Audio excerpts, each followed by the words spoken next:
In this video, we'll be taking a look at two NBA games happening on April 13, 2022. Welcome back to Cash Out Sports. Let's dive right into it. Oh, and don't forget to subscribe and to click the bell icon to get notified as soon as these videos get released, so that you have more time to plan out your bets.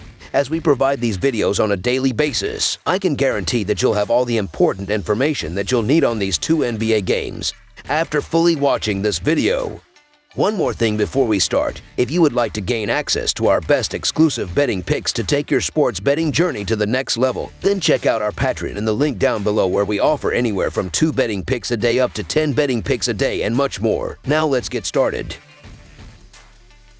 Charlotte Hornets versus Atlanta Hawks. The Charlotte Hornets will do battle with the Atlanta Hawks in the second game of the Eastern Conference play-in tournament. The stakes are higher for this game as the loser is out of the tournament. Atlanta has the benefit of playing at home due to their head-to-head point differential this season. The winner of this game will do battle with the loser of the Cleveland-Brooklyn matchup, and that winner will be the 8th seed in the Eastern Conference playoffs. The Atlanta Hawks are averaging 114 points on 47% shooting and allowing 112 points on 47.1% shooting. The Atlanta Hawks are shooting 37.4% from beyond the arc and 81.2% from the free throw line. The Atlanta Hawks are allowing 36.4% shooting from deep and are grabbing 44 rebounds per game. The Charlotte Hornets are averaging 115 points on 46.8% shooting and allowing 115 points on 46.6% shooting. The Charlotte Hornets are shooting 36.5% from beyond the arc and 74% from the free throw line. The Charlotte Hornets are allowing 36.2% shooting from deep and are grabbing 44.6 rebounds per game. Looking at the betting trends, the Hornets are 15-5-1 against the spread in their last 21 road games, 5-2 against the spread in their last 7 games following a win of more than 10 points, and 10-4-1 against the spread in their last 15 games as a road underdog.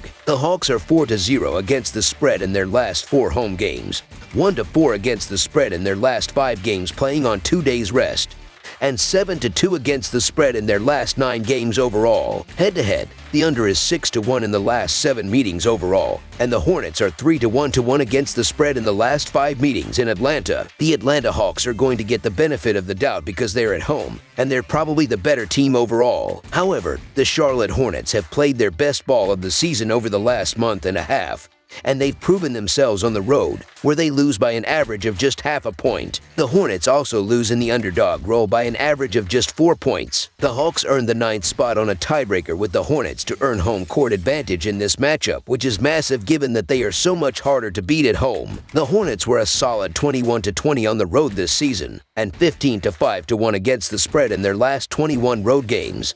So you could really make an argument for either side here. The Hornets are just about at full strength except for Gordon Hayward, who has barely played all season, while the Hawks are going to be shorthanded with Lou Williams and John Collins already ruled out of this one. This should be a close one, but the Hornets can certainly cause the upset if they start well. The Hornets don't get blown out often, and their competitiveness makes them attractive as underdogs. This could be the best play-in game of the tournament, so the Charlotte Hornets to cover the spread as underdogs is our full game side pick. Both teams are amongst the top 10 in three-point shots and points per game. Neither team possesses the kind of defensive stoppers that can slow down an offense. Atlanta should win the game based on their ability to corral missed shots and get out and run. They will spread the floor with a series of lineups that will feature 4 three-point shooters and a big man for pick and rolls. Young was relatively quiet against the Hornets this year, averaging just 20 points per game, so don't be surprised if he asserts himself into this game early and takes over. Both of these squads rank among the top scoring teams in the NBA, with Atlanta ranked 6th and Charlotte ranked 4th. Both offenses convert at a high level from the field with multiple capable scorers and strong three-point shooting. Neither defense has shown an ability to get consistent stops, with both teams allowing 47% from the field and over 36% from beyond the arc. The over is 5-1 in Atlanta's last 6 games as a favorite and 4-0 in Charlotte's last 4 road games. Expect a lot of offensive fireworks on Wednesday in a game that has all the makings of a shootout. This is an extremely high number, but it's hard to go under with these two teams going head-to-head. Over the projected total is our full game total pick. San Antonio Spurs versus New Orleans Pelicans. San Antonio will be seeking more postseason success under head coach Greg Popovich when it travels to New Orleans for the Western Conference play-in tournament on Wednesday. The Spurs closed the regular season on a 3-game losing streak. New Orleans dropped its final 2 games down the stretch, including a 128-107 loss to Golden State on Sunday. The New Orleans Pelicans are averaging 109 points on 45.7% shooting and allowing 110 points on 47.1% shooting. The New Orleans Pelicans are shooting 33.2% from beyond the arc and 78.9% from the free throw line. The New Orleans Pelicans are allowing 36.5% shooting from deep and are grabbing 45.2 rebounds per game. The San Antonio Spurs are averaging 113 points on 46.7% shooting and allowing 113 points on 46.6% shooting. The San Antonio Spurs are shooting 35.2% from beyond the arc and 75.4% from the free throw line. The San Antonio Spurs are allowing 36% shooting from deep and are grabbing 45.3 rebounds per game. The Spurs are 6-1 against the spread in their last 7 road games and 10-1 against the spread in their last 11 games overall. The Pelicans are 11-4-1 against the spread in their last 16 games as a favorite, and 4-1 against the spread in their last 5 games playing on 2 days rest. The under is 6-2 in Spurs' last 8 Wednesday games. The under is 9-4 in Pelicans' last 13 overall. The Spurs are 7-0 against the spread in the last 7 meetings in New Orleans and 8-1 against the spread in the last 9 meetings. The New Orleans Pelicans have home court, and they're the better team on paper, so I understand them being favored here. However, the San Antonio Spurs ended the regular season playing the better ball, and you could argue they've been better on the road than at home. The Spurs actually win on the road by an average of half a point, and they've covered 10 of their last 11 games overall. The New Orleans Pelicans win at home by an average of just 1 point. The Spurs are 24-16-1 against the spread on the road. The Pelicans have allowed 54% shooting in their last 5 games. The San Antonio Spurs have New Orleans' number, as the Spurs have covered the spread in each of the last 7 against the Pelicans played in New Orleans, as well as in 8 of the last 9 overall against New Orleans. The Spurs were strong against the spread down the stretch, as San Antonio was 7-4 straight up over the last 11, and an impressive 10-1 against the spread during that same span. San Antonio point guard DeJounte Murray is averaging nearly a double-double with 21 points and 9.2 assists per game. New Orleans guard Brandon Ingram is scheduled to play but missed a handful of games down the stretch because of a tight hamstring and may not be 100%. The Pelicans failed to cover the spread in each of their final 2 games of the regular season and 3 of the last 5. These teams met 4 times in the regular season, and it was the Spurs who won the series by 3-1.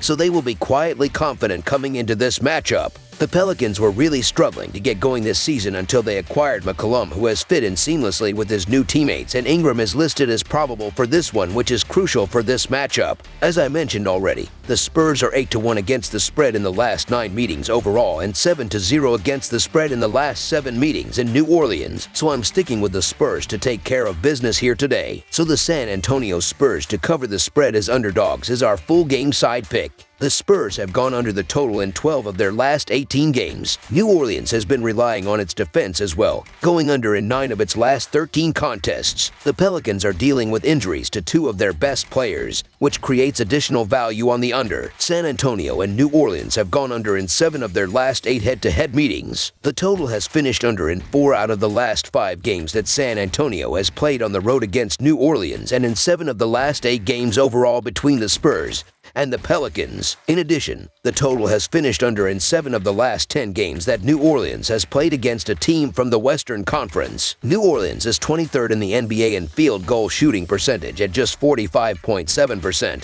and is 27th in three-point shooting percentage at 33.2%. In the 4 games between these teams this season, there were 3 unders and 1 over. New Orleans was one of the strongest under teams in the league this season at 32-48-2, which is a bit of a shift from what we saw when Zion Williamson was in the mix. San Antonio might rank outside the top 20 in season-long defense, but its recent uptick in intensity has created value on the under in this game. Neither team is strong defensively, but there should be a little more attention on the defensive side of things in this elimination game. Under the projected total is our full game total pick.